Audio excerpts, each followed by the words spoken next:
Good morning students. आज हम पुस्तक क्षितिज की फर्स्ट चैप्टर दो बैलों की कथा पढ़ेंगे। इसके लेखक हैं मुंशी प्रेमचंद। मुंशी प्रेमचंद 31 जुलाई सन 1880 में हिंदी के विख्यात कहानीकार एवं उपन्यासकार प्रेमचंद का जन्म वाराणसी के निकट लम्ही नामक गांव में हुआ था।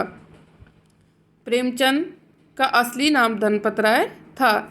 अब ये जो कहानी है दो बैलों की कथा, इसका पाठ परिचय यानी इस कहानी में क्या बताया गया है। दो बैलों की कथा प्रेमचंद की प्रसिद्ध कहानियों में से एक है। इसके माध्यम से प्रेमचंद ने कृषक समाज और पशुओं के भावनात्मक संबंधों का वर्णन किया है। इस कहानी में उन्होंने यह बताया है कि स्वतंत्रता सहज में नहीं मिलती, उसके लिए बार बार संघर्ष करना पड़ता है। इस प्रकार परोक्ष रूप से यह कहानी आज़ादी के आंदोलन की भावना से जुड़ी है। तो कहानी में बताया है कि आज़ादी हमें आसानी से नहीं मिलती, इसके लिए हमें संघर्ष करना पड़ता है। जिस प्रकार से इसके अंदर दो बैल हैं वो अपनी स्वतंत्रता के लिए संघर्ष करते हैं, वैसे ही तो ये एक तरह से आज़ादी के आंदोलन की भावना से जुड़ी हुई कहानी है। प्रेमचंद की यह कहानी पंचतंत्र और हितोपदेश की कथा परंपरा के उपयोग और विकास में सहायक बनी है। तो ये कहानी है दो बैलों की।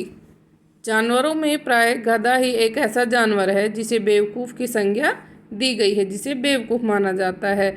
आमतौर पर जब हम किसी व्यक्ति को पागल या मूर्ख कहते हैं तो उसे गधा कहकर पुकारते हैं, और यदि गधे की तुलना अन्य जानवरों से करें तो हम पाएंगे कि गधे के अलावा सभी जानवर क्रोधित हो सकते हैं, परंतु गधा बेचारा सीधा रहता है। गधा प्राय बैसाख के महीने में खुश होता है, उसके व्यवहार में किसी भी दशा में कोई परिवर्तन नहीं होता।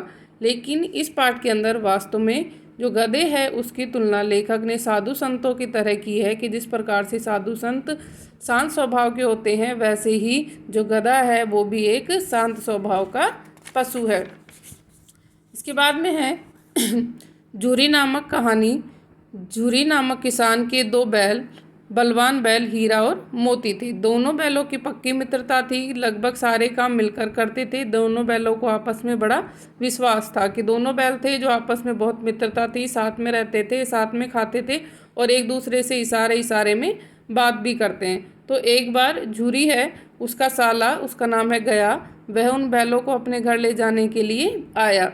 जब बैल ले जाए गए तो उन्हें लगा कि झूरी उन्हें बेच रहा है। जब बैल को वो लेके जा रहा था उसका साला, तो बैलों को लगा कि वो हमें बेच रहा है। और जब वो जाके पूरे रास्ते परेशान किया, उन्होंने गया को पूरे रास्ते परेशान किया। वे रास्ते में मन ही मन झूरी के लिए सोच रहे थे कि हमने ऐसा क्या कर दिया कि उसने हमें बेच दिया, कि हम तो उसका सारा काम करते ही थे, फिर भी उसने हमें क्यों बेच दिया।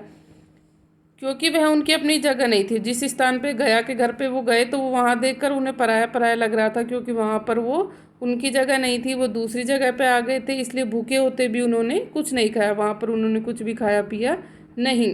रात के समय जब उन्हें इससे रहा नहीं गया तो उन दोनों ने क्या करा, वो रस्सियाँ तोड़कर वहाँ से भाग गए और वापस से झूरी के घर पर पहुँच गए। और झूरी अपने बैलों को देखकर बहुत खुश हुआ, लेकिन झूरी की पत्नी थी वो बिल्कुल भी उनको देखकर खुश नहीं हुई। उसने बोला कि नमक हराम है।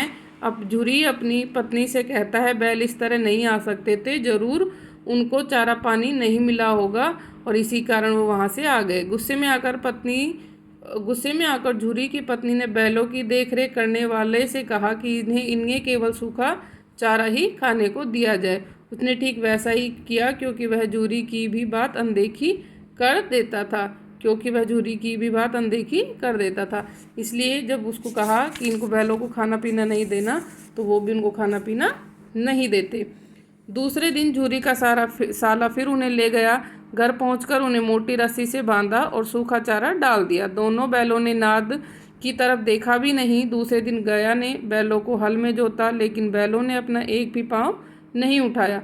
बैलों का ऐसा अपमान कभी नहीं हुआ था। जैसे कि गया ने हीरा की नाक पर डंडे मारे तो मोती बहुत उत्तेजित हुआ, वह हर समेत ही भागा। परिणाम से हल जुआ जो सब टूट गए। तो क्या हुआ, यहाँ पर वो दोनों कुछ भी काम नहीं कर रहे थे, तो गया ने हीरा की नाक पर डंडा मारा तो मोती उससे उत्तेजित हो गया, गुस्सा हो गया और वहाँ से भाग गया। मोती उसे मजा चखाने की बात कहता है और हीरा उसे समझाता है कि हमारी जाति का धर्म नहीं है कि हम किसी के ऊपर भी मारें या किसी के ऊपर भी हाथ उठाएं। और गया बैलों के उत्तेजित स्वभाव को शीघ्र ही भाप गया और पकड़कर ले गया। वहीं सूखा भूसा उनके सामने डाल दिया। थोड़ी देर बाद एक छोटी लड़की ने बैलों के मुंह में एक एक रोटी दी जाती है। उन्हें ऐसा अनुभव हुआ कि यहाँ भी हमारी देखभाल करने वाला कोई नहीं, कोई है। कि उन्हें जब उस बच्ची ने रोटी दी, एक एक रोटी ही दी, इतने बड़े बैलों को एक एक रोटी दी, लेकिन फिर भी उन्हें लगा कि हमारा यहाँ पर कोई ना कोई ध्यान रखने वाला है। जब भैरों की बेटी थी, वह प्राय अपनी सौतेली माँ से मार खाया करती थी। हीरा और मोती दिन भर काम करते और सूखा भूसा खाकर लड़की के हाथ से 2 रोटियां खाकर वे खुश रहा करते थे। लेकिन कहीं न कहीं वे विद्रोह की भावना से ओतप्रोत रहते थे। जब मोती क्रोध में भर जाता तो वह किसी न किसी को मारने की सोचता, तो उसे हीरा रोज की तरह लड़की समझा बुझाकर शांत कर देता। जब मोती ने वहाँ से भाग जाने की बात की तो हीरा मान गया। रोज की तरह लड़की उन्हें खिलाने के लिए आई और उनकी रस्सी खोल दी और हल्ला करती हुई दौड़ती गई कि बैल भागे जा रहे हैं। कि लड़की ने उनके रस्सी खोल दी और शोर मचा दिया कि बैल भाग गए। देखते ही देखते बैल वहां से गायब हो गए। भागने के चक्कर में वे अपने गांव का रास्ता भूल गए और भागते भागते वो अपने गांव का रास्ता भूल गए और अन्य गांव में पहुंचकर हैरानी में पड़ जाते हैं। तब वे एक खेत के किनारे खड़े होकर सोचने लगते हैं कि अब उन्हें क्या करना चाहिए। वे इतने भूखे थे कि पास के खेत में मटर चढ़ने लगे और जब उनका पेट भर गया तो वो मस्ती में खेलने लगे। लेखक ने बताया है कि जब वे मज़े में मस्ती कर रहे थे तब एक सांड उनकी ओर आता दिखाई देता है। बैलों ने सोचा अब दोनों फंस गए, यदि वहाँ से भागते हैं तो कायर कहलाएंगे, और दोनों बैलों ने सांड को घेर कर मारने की योजना बनाई। ऐसा ही हुआ। हीरा के आगे से वार किया और मोती पीछे से टक्कर मारी। इस तरह सांड बहुत जख्मी हुआ वहाँ से भाग खड़ा हुआ। भागते हुए सांड ने संतुलन खोया, धम से नीचे गिर गया। मोती सांड को फिर से मारने के लिए आगे बढ़ता है, किंतु हीरा उसे रोक कर कहता है कि गिरे हुए शत्रु पर वार नहीं करना चाहिए। थोड़ी देर बाद उन्हें फिर से घर पहुंचने की चिंता होती है। मोती कहता है कुछ खाकर सोचते हैं, फिर मटर के खेत में घुस जाते हैं। हीरा ने उसे मना भी किया परंतु वह नहीं माना। तभी 2 आदमी लाठी लिए हीरा और मोती को घेर लेते हैं। पानी के कारण मोती के खुर कीचड़ में धंसने लगते हैं। वह वहाँ से भाग नहीं सका। हीरा ने देखा कि मोती फंस गया तो वह भी वहीं आ गया। दोनों बैलों को मवेश खाने में बंद कर दिया गया। इस तरह से दोनों उस सांड से लड़ते हैं और बाद में 2 आदमी आकर उन्हें पकड़कर ले जाते हैं। लेखक ने हीरा मोती की दयनीय दशा के बारे में बताते हुए कहा है कि उन्हें मवेशी खाने में सारे दिन भूखा रहना पड़ा। उस जगह पहले ही बहुत से जानवर फंसे हुए थे। जैसे जैसे रात होती गई उनकी भूख भी बढ़ती गई। हीरा विद्रोही स्वभाव से मोती से वहां से भाग जाने के लिए कहता है और वहां की दीवार तोड़कर वो वहां से भागने की कोशिश करते हैं और कच्ची दीवार तोड़ने का प्रयास करते हैं। और ऐसे करने से हीरे पर डंडे भी बरसाए जाते हैं। मोटी रस्सी से बांध दिया जाता है। फिर मोती कच्ची दीवार पर टक्कर मारने लगता है। धीरे धीरे आधी दीवार गिरा देते हैं। टूटी दीवार से सभी जानवर वहां से भाग जाते हैं, लेकिन गधा वहीं पर खड़ा रहता है। फिर हीरा गधे से कारण पूछता है कि तुम यहाँ पर क्यों खड़े हो। गधे ने कहा कि दोबारा पकड़ लिए गए तो हम तो यहीं पड़े रहेंगे। मोती अपने दोस्त हीरा की रस्सी तोड़ना चाहता है परंतु असफल होता है। हीरा ने उसे कहा कम से कम तुम यहाँ से चले जाओ, किंतु मोती बिना हीरा के यहाँ से जाना नहीं चाहता था। हीरा मोती से कहता है वह चला जाए अन्यथा उसे बहुत मार पड़ेगी। जब मोती कहता है उसे लगभग 9-10 जानवरों की जान बचाई है, वे सारे उसे आशीर्वाद देंगे। मोती ढीठ और मूर्ख गधों को सींग मार मार कर वहाँ से भगा देता है और स्वयं हीरा के समीप आकर बैठ जाता है। प्राय मवेशी खाने की दशा देखकर खलबली मच गई। चौकीदार ने मोती को जमकर पीटा और मोटी रस्सी से बांध दिया कि वो वहाँ से भागने की कोशिश करते हैं। और ऐसे में सभी क्या करते हैं वहाँ पर कि उन सारे जानवर तो भाग जाते हैं, लेकिन फिर भी हीरा और मोती वहीं पर रह जाते हैं। अब है दोनों बैलों को 7 दिनों तक भूखा रखा गया। सारे दिन केवल एक बार पानी दिया जाता था। परिणामस्वरूप वो बहुत कमज़ोर हो गए। आखिरकार उन्हें एक दिन बेच दिया गया। उनका खरीदार एक भयानक सूरत और दड़ियल व्यक्ति था। उस डरावने आदमी को देखकर हीरा और मोती डर गए और ईश्वर को याद करने लगे।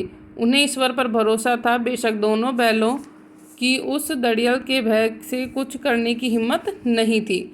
वे वहाँ से भाग गए। भागते भागते उन्हें लगा कि वे पहले भी यहाँ से गुजर चुके हैं। जाने पहचाने रास्ते को देखकर उनकी थकान मिट गई कि जैसे ही उनको जब बेच दिया गया तो एक व्यक्ति उनको लेके जाता है और जिस रास्ते पे वो जाते हैं तो वो रास्ता उन्हें जाना पहचाना लगता है और जैसे ही रास्ता जाना पहचाने लगता है वो खुश हो जाते हैं और उनकी चाल में पहले से तेजी आ जाती है, यानी तेज तेज चलते हैं। अपने गाँव पहुँच वो भागे भागे अपने बांधने के स्थान पर खड़े हो गए।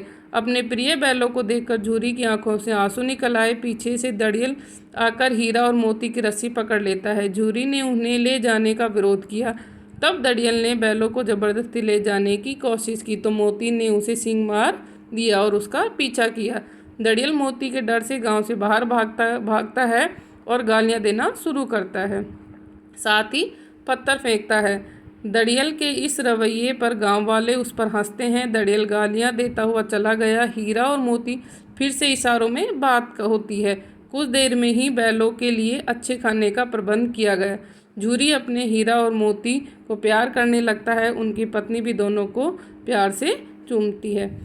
आपका होमवर्क है, आपको ये चैप्टर रीड करना है। Thank you.